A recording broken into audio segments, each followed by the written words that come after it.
Hi, it's Kareem here at Does It Matter Again? I'm going to explain why I called the podcast of the channel Does It Matter? Okay, because I've already had a couple of people ask me. In our society, we tend to have a lot of small talk, a lot of frivolous talk, as well as a plethora of opinions. They're like arseholes, they're everywhere. Does It Matter is my attempt to pass down some of the conversations that we can potentially have to the important stuff, to the meaningful stuff, to the stuff that matters, okay? And even conversations about whether something does matter and which matters more, comparisons as well. So as you can tell, it's going to be a fairly controversial channel. If you have a tendency to get butthurt, you probably want to click off right now. If you don't like reasoned, logical debate, and you don't like me changing my mind sometimes, which I do periodically because evidence, then you probably don't want to listen to this as well. I'm not a demagogue. I'm not an ideologue. I love ideas, but I don't feel like you should become addicted to them. I don't feel like you should become too attached to them. I think that they have to flow and they have to be applied contextually. And does it matter? That really matters. So today I'm going to come back to a subject that is close to my heart: fighting, martial arts, self-defense, personal security, so on and so on. And in the previous podcast, I talked about a couple of the tropes that really bug me in movies and TV shows that can create some enormous misconceptions, and they have, definitely, in people about what's safe and what isn't safe. And we covered the whole knockout thing, and if you want to hear that, go back and watch the previous podcast. And we covered self-defense being 90% vigilance. Pretty obvious stuff if you've bothered to ever think about it. A lot of people haven't, so I thought I'd bring it up. I want to talk today about what our responsibility is. Is it paranoia to want to defend yourself? Can you completely avoid conflict? How much force is too much force, and how much force is enough? And I thought that those aspects of self-defense, why would we bother practicing self-defense? Should we? Is it necessary? And if so, to what degree? First, our society is less violent than it's ever been.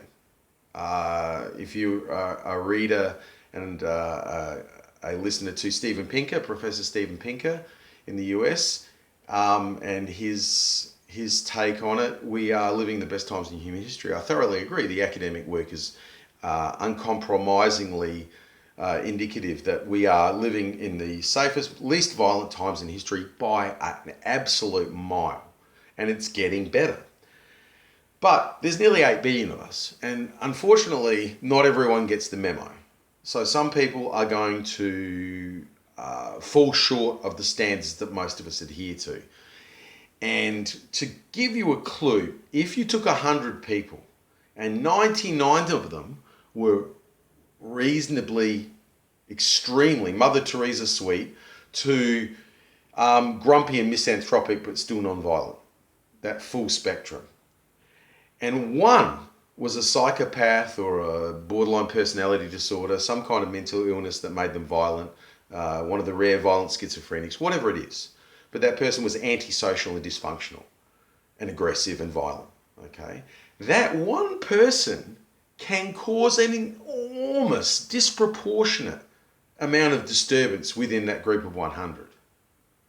They can make that tribe's life so hard that eventually those hunter-gatherer tribes would take this person that they'd often reared from birth and throw them into the wilderness, which was certain death. Exile them, drive them away with sticks and stones, if they didn't kill them outright, because that person was causing so much trouble that around 100 other people were finding life unbearable with that person. Too much. So it doesn't take even 1% of the population, especially in very large populations, densely populated populations like ours in cities and urban backgrounds. It doesn't take much at all for those people to become disproportionately destructive and disruptive. So you kind of still need to know how to protect yourself if you're going to be in certain situations. So you're going to go to clubs and nightclubs and pubs. Very handy to know some self-defense there, if only to avoid conflict rather than have to manage it. Are you going to work in certain fields like security, policing, ambulance, first responders? Then yeah, self-defense is going to be exceedingly handy because they're all frontline people. Do you want to get fit in a way that imparts valuable skills, useful skills, like how to get up really quickly, how to roll, how to land without hurting yourself, as well as how to protect yourself? Well, then martial arts is a no-brainer. Okay, it has so many practical applications, and it can make you incredibly fit, especially if you do something like kickboxing or MMA.